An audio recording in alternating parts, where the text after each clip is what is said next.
Hey there, everybody. We will get started in just a moment. Let me get this shared out on social media and we will get fired up.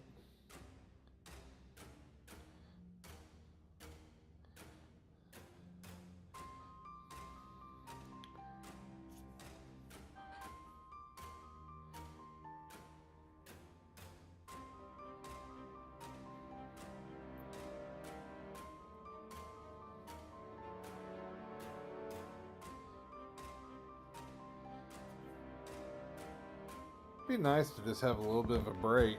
The weather has been absolutely ridiculous lately. Ridiculous.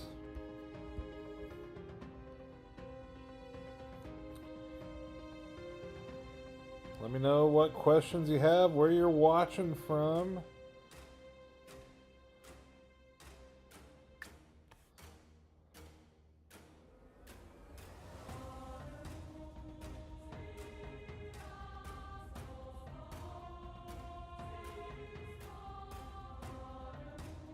Austin Kendrick watching on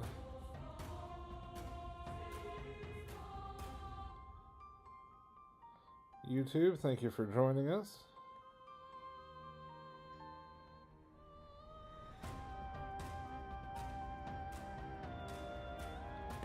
Be sure to like and share this. And we'll get started in just a second.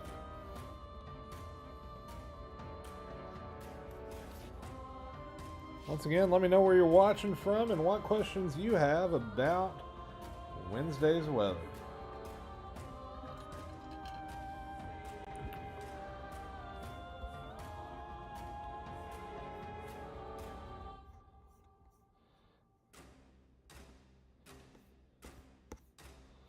All right, we will go ahead and get started. Good evening, everyone, and thank you for joining us on Facebook and YouTube. Meteorologist Shane Smith here with you.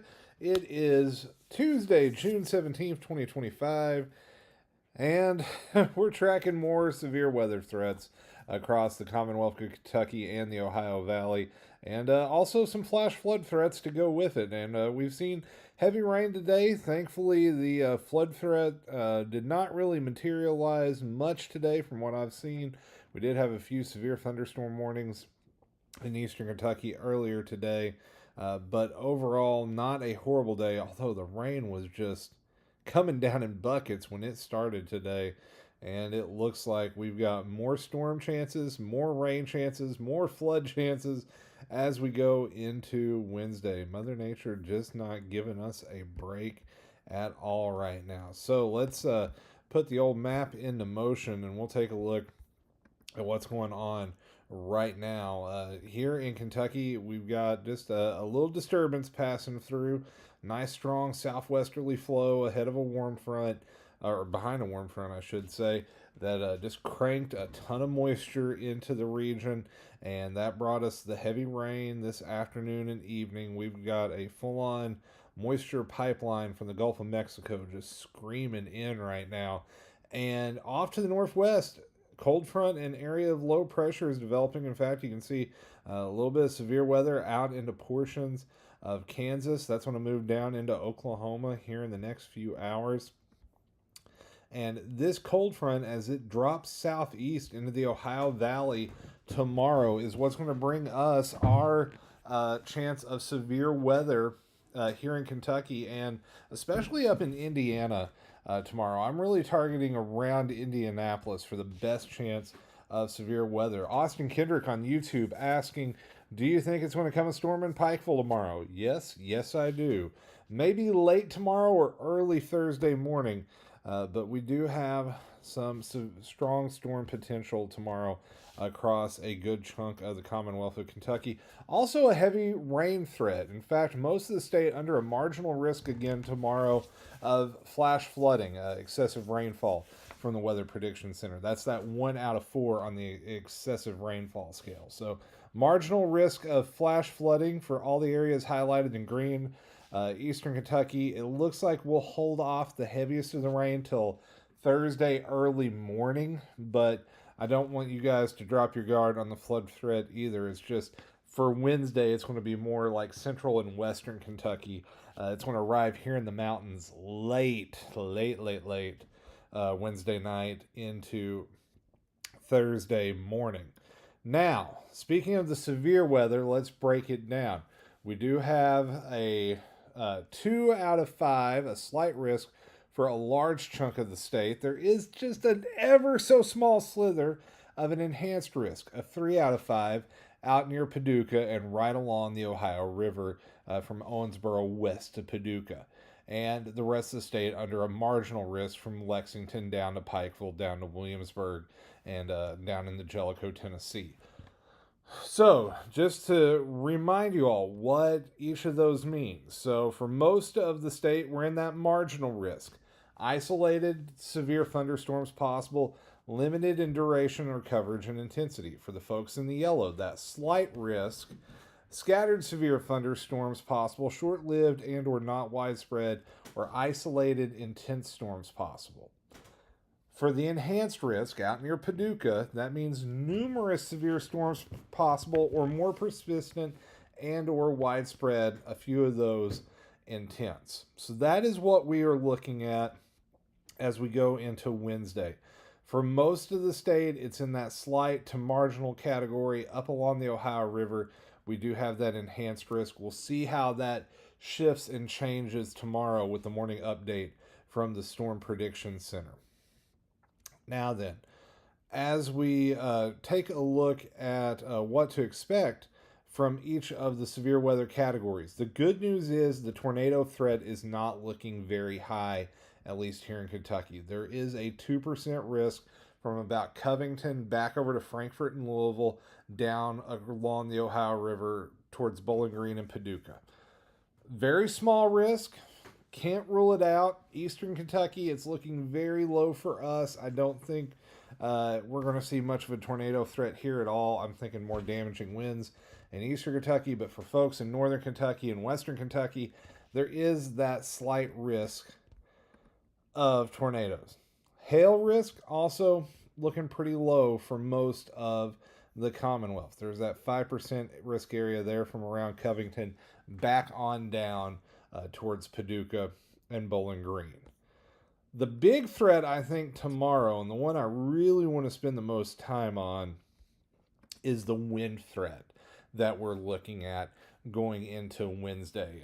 This thunderstorm complex that's going to be coming in from the northwest and going southeast, that will have the chance of bringing widespread strong winds, 60, maybe 70 miles per hour. There's going to be a lot of wind energy in the lower levels that this system is going to be able to tap into. Austin's asking, what time do you think it'll be raining here in Pikeville tomorrow? Well then, ask and you shall receive, my friend. Let's take a quick look at the HRRR model and show you what to expect with the timing of tomorrow's storms. So, this is midnight tonight. Probably going to be a little rain around Pikeville then. Not going to be very strong storms, Austin, but a few lingering thunderstorms possible. We'll see scattered storms overnight through south central Kentucky into the Cumberland Valley, extending back up into the Big Sandy Valley. That will linger into Wednesday morning. Few scattered showers before the main event. I think the main squall line will develop back into central Indiana Wednesday early afternoon. It'll be approaching the Ohio River about 4 or 5 o'clock in the afternoon and evening. So from, let's say, Cincinnati back to Paducah, your best risk of severe weather is going to go from 4 o'clock Central Time, 5 o'clock East Coast Time, through, we'll call it maybe 7, 8 o'clock. By that point, we're talking Cincinnati, Lexington to Bowling Green, including E-Town. And it should push into Eastern Kentucky after 10, 11 o'clock for most of Eastern Kentucky. It's going to start up in Northeast Kentucky, up near Ashland first. It's not really going to get down to a Pikeville until about 2 or 3 in the morning. So, Austin, to answer your question, this is the stronger stuff y'all are going to see tomorrow. Probably going to be 2 or 3 o'clock in the morning. London, probably midnight-ish, 1 o'clock for the strong stuff for us, if this run of the HRRR model is to be believed. And then we're going to see more storms develop Thursday. Some of those could also be on the strong side late Thursday morning into early afternoon. That is something we're going to watch out for. Even if they don't go severe, they could produce heavy rainfall. I do want to go back 1 minute and take a look. Oh, hang on, that was the wrong graphic. Let me switch this real quick. Gotta love producing on the fly. There we go. We do have that marginal risk of severe weather continuing into eastern Kentucky for Thursday morning. So this is not just going to be a one and done event. This is going to last into Thursday morning for most of eastern Kentucky. So we do continue that marginal risk into Thursday morning in the mountains of eastern Kentucky. Now, once again, marginal risk meaning isolated severe thunderstorms possible, limited in duration and coverage. Let's talk how much rain we could see, at least in the short term, in the next 48 hours or so. This is from the HRRR model. You'll notice anywhere in red, 2 to 3 inches. The purples, about 1 inch to 2 inches. And the light blues around 1/2 inch to 1 inch. So for most of the state, we're looking at an additional 1 to 1.5 inches of the rain in the next 48 hours. That could cause some isolated high water problems. We have seen just so much rain. We have been inundated with rain the last couple of days. My yard is just, it's a swamp right now. I don't know how y'all's are, but we are definitely running way over normal for that rainfall. Now, the good news is once we get this system on out of here Thursday, I think things are going to calm down a little bit going into Friday. Yes, there is a small chance of an isolated shower on Friday. I'm calling it less than 20% at this point. I think that area of high pressure is going to build in, start flexing its muscles. That's going to keep us nice and dry Friday. That allows the heat to build in for Saturday and Sunday. And then as we get into next week, that's when I think we'll begin to see more chances of thunderstorms, especially as we get into Tuesday of next week. We'll go a little bit further looking at the GFS model, and it's showing a little bit more activity starting to pick back up on Tuesday and then continuing through the week. So we're going to at least see a bit of a break in the active pattern as we go into this weekend.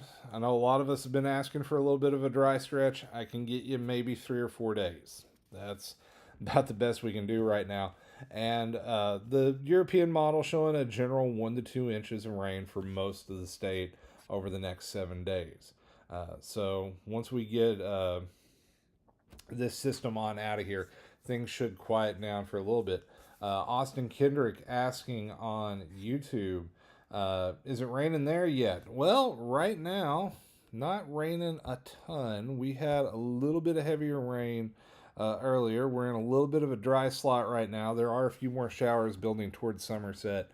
Those are going to move in towards Laurel County here in the next few hours. But we're going to just see a few lingering showers through the overnight here in southern Kentucky. So if it's not raining now, there's at least a shot that you'll see a few lingering showers. Now, also, once this system wraps up, temperatures are really set to climb going into early next week. I do think we will end up seeing some low 90s probably on Monday, maybe Tuesday, and then you'll notice those temperatures start to come back down a little bit. That's as that daily storm chance starts to ramp back up and we get into a little bit of an unsettled pattern.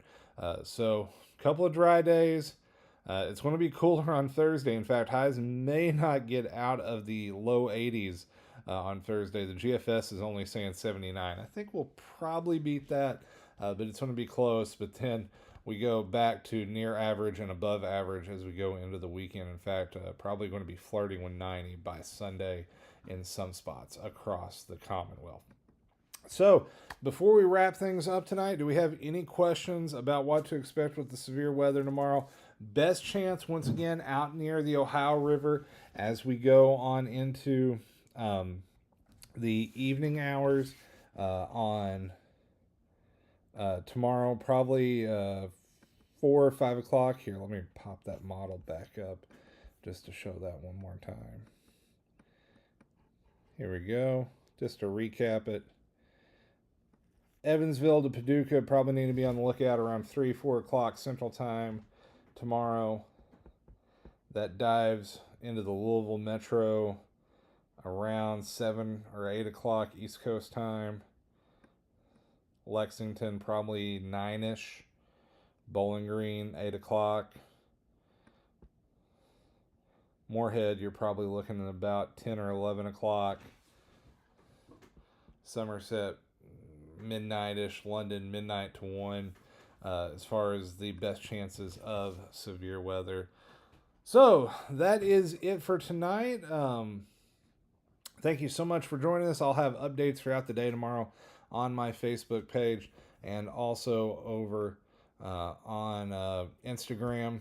Follow me there, S. Smith Weather, and Twitter. That's probably the place I send out the most frequent updates, especially real-time updates. So be sure to hit all the like and the follow buttons and share that content out. We've had a lot of good growth over the last month or so, and hoping to keep that trend going. So thank you very much for joining us for this weather live stream talking about what to expect for tomorrow. I'm meteorologist Shane Smith. Take care. Stay weather aware. We'll see you.